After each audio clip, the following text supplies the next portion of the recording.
G'day guys, it's Pete here from Clinic Mastery, and today we're going to be talking about Fair Work Australia's decision, the decision that was handed down on April 16th, 2025, which, unless you've been hiding under a rock in healthcare in Australia, allied health especially, it is big news. It is very topical at the moment. There's a lot of people who are fearful. So we want to break it down today. But before I do that, please jump below, like and subscribe. It helps us to reach more people and to create a bigger impact. Thank you so much for doing that. I'm sure you did. Let's jump on down. Now, I've got some notes in the background here, and yes, ChatGPT did help me to summarize some of this. If you're not using that already, when you get a 234-page document, you probably should, but make sure that when you do prompt that thing, that you make it give you actual quotes when it says things. Otherwise, it kind of makes things up a little bit. But let's jump into it. Now, what has happened? If we look at what they're proposing to change, they're going to get rid of basically year 1 to year 2. It's just going to become 1 year. And what they're proposing is the new minimum is going to be about 29% increased, or about $85,000, including super, or about roughly $1,500 plus super per week. That's up from about $1,124.80 per week at the moment, plus super. So a substantial increase there from the bare minimum. And I'm going to go through these, and then I'm actually just going to give you some context for this, okay? Now, second to third year gets amalgamated. So those will go up 29.91% and 25.59% respectively. And that's about, $1,526 plus super per week. So not a huge jump from entry to first year to second to third year, okay? What you'll see is that that's compared to what they're proposing.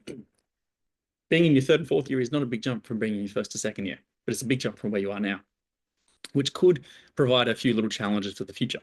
Then we'll have fourth to sixth year gets amalgamated, and that's about $1,660 per week plus super, and then 7 years plus about $1,800 a week plus super, which, to be honest, for 7 years plus, pretty reasonable, I'd say. And then they're adding in proposing two new career stages. One is supervisor, which would be about just under $2,000 a week plus super, and then manager or senior specialist, which would be about $2,000 to $2,500 per week plus super. So this is some of the proposals that they're put in. Now, that's for most of allied health. Psychology gets an even bigger bump by about 2% extra on average at the entry. So let's have a look at the proposed timelines now. April 16, 2025. It's already happened. This is the decision that they've made. This is the proposal they've put through. Now, that doesn't mean this is set in stone, right? From May 3rd, which is today when I'm filming this, until in June, so it'd be sometime in June, I can't remember the exact date, they're going to take submissions on cost and phase in. Okay, so submissions on the cost and the impacts of this and how to phase this in. And we'll talk through that in a bit more detail in just a second. Q3 2025 calendar year, they're looking at giving us the final pay rates, or essentially releasing the new Health and Support Services Award. Now, if we look at a potential phase in, now there was nothing in here that said exactly what this should be, but I asked ChatGPT to look for precedents based on fair work decisions and to look deeper into this. Now, a key part of this is what's happened in pharmacy. So if we use pharmacy as the precedent, ChatGPT, when it looked at everything, it gave me this, and it said this would make the most sense based on the most previous similar precedent. They would be looking at a 3-tranche system, so happening over 3 years, and they would likely look at starting on 30th of June 2026. So essentially, we have 4 years to get ready, to get all this happening. Now, there'll be tranches along the way, but we have a substantial amount of time. Now, time is your friend when you're planning. If you have no time, you can't plan. You have to react. But we have years here to work on this and to look at how can we make this happen? How can we make this work effectively? Now, if we look at, is this set in stone, which a lot of people are asking, this is their exact statement, okay? So we will afford interested parties an opportunity to be heard in relation to the above provisional views, including as to operative date and phasing in before we proceed to vary the subject awards. So whilst it doesn't sound like they're leaving heaps of room to change those numbers they've given, they are saying this isn't set in stone, and so things can change, okay? Now, if we look at the budget impact, so what does this mean for you as a healthcare clinic owner? Currently, the 2024 award is $66,000, including super, for most allied health, physio, osteo, chiro, OT, speech, etc., podiatry, the new rate after the 3 to 4 years would be about 85,000, including super. Now, I actually took the liberty of going on Seek to have a look for different professions at roughly what are jobs going for these days? What are we offering new grads? And I would say a substantial amount of jobs are offering at least $80,000, including super, here in 2025. Now, if I reflect on that, that means it's a much more modest increase for many clinics than the 30% jump we're getting told. It's only 30% jump if we're paying on the award right now. And many clinic owners are not paying on the award. And a big reason for that is over the past 3 to 4 years, it has been so hard to hire. So what's happening when it's really hard to hire? Well, we offer to pay people a bit more.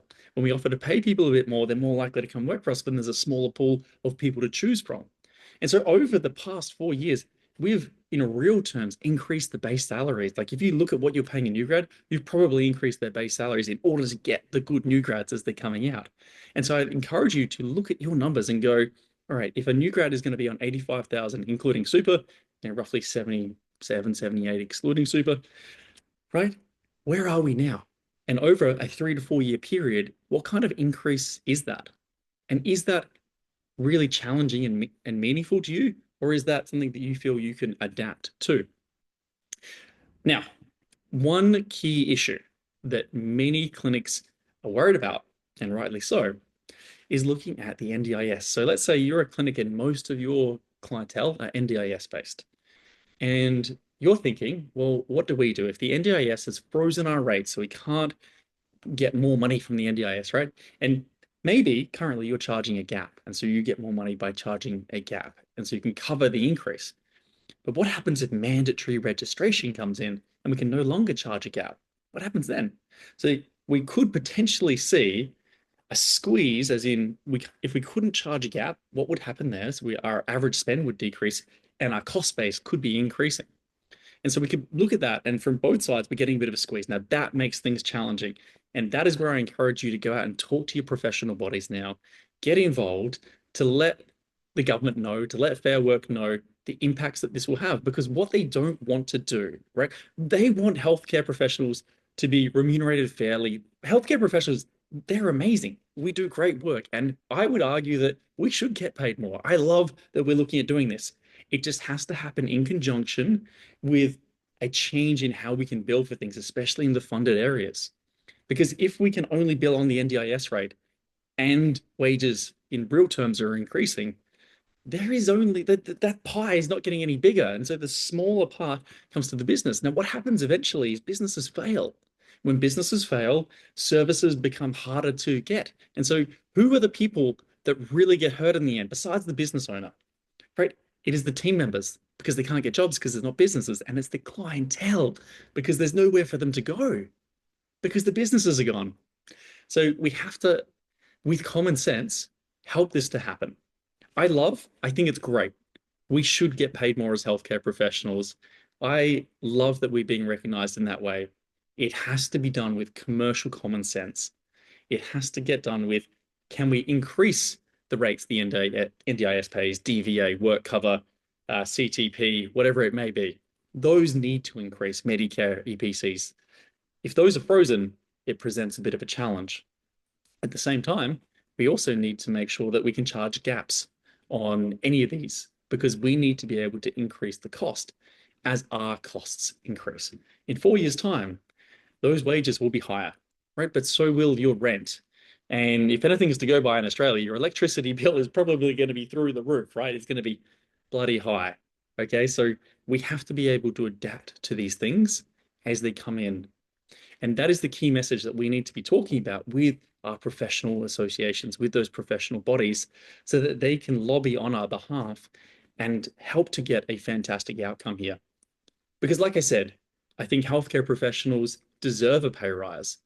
So high five to that, virtual high five to that one, but it needs to be done making commercial common sense. All right, my friends, if you have any questions, I'd love to know in the comments below. Do you agree? Do you disagree? What are your thoughts? And I'll see you in the next video.